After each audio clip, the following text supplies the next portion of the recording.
Dead Cells takes a progression of a Metroidvania and integrates it into this procedurally generated action roguelite and has you slowly chipping away at its steep difficulty. Wait a minute, this doesn't sound like the game I'm playing. That's not Dead Cells, you fucking idiot. So that means I have to write my own review? Yeah, that's kind of what normal people do. Death's Gambit is a Souls-like Metroidvania action RPG. How Souls-like, you ask? Well, you be the judge. Don't be too quick to write it off as just another 2D clone though. The game has its own charm and flair that gives it its own unique dynamic, especially in the story. Back so soon.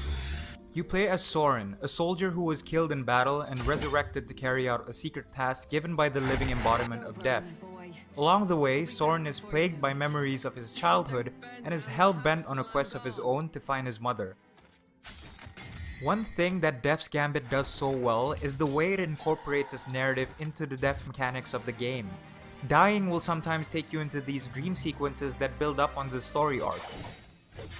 This is done really well, and it enhances the lore the game is trying to present. Some of the dream sequences can be straight up weird though. Gameplay is your typical Metroidvania meets Soulsborne. You choose a starting class in the beginning and gradually progress through the areas in the world, leveling up specific stats at the altars using soul shards obtained from enemies, and upgrading talents and choosing abilities that will improve your combat experience. My first impression of the game is that it would be a grind fest, but it isn't. Leveling is a breeze, and enemies only punish you when you make mistakes.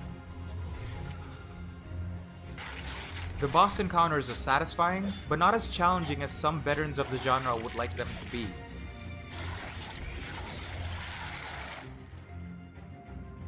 You are given the option to challenge the same bosses over and over again though. These heroic re-encounters will get harder and harder and yield more reward as you beat them. To remind you pathetic mortals what happens when you try to question gods!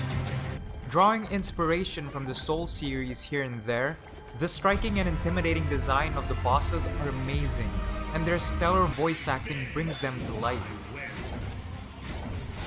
One boss in particular, which happens to be my favorite, stands out because her encounter will remind you of taking on the N from Metal Gear Snake Eater. She can feel a little bit out of place in a medieval fantasy setting, but hell, you have Death over here wearing an apron making you breakfast. Unfortunately, gameplay is also Death's Gambit's weaker aspect. Combat lacks the polish and finesse of Dead Cells.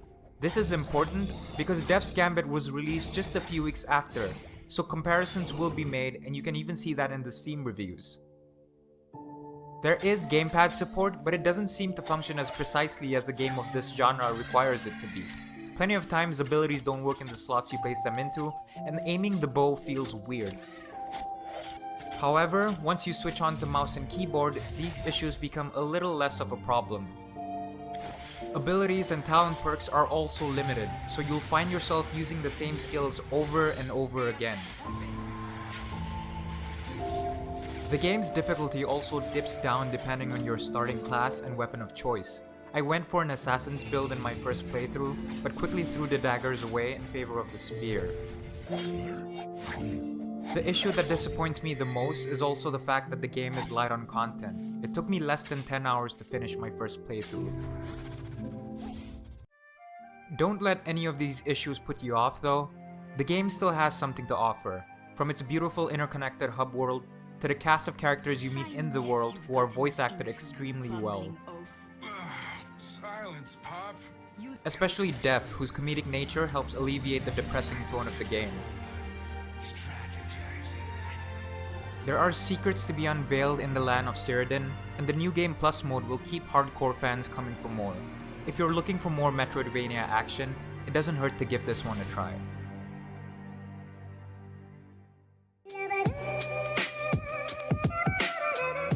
This is a certified Chatsy classic.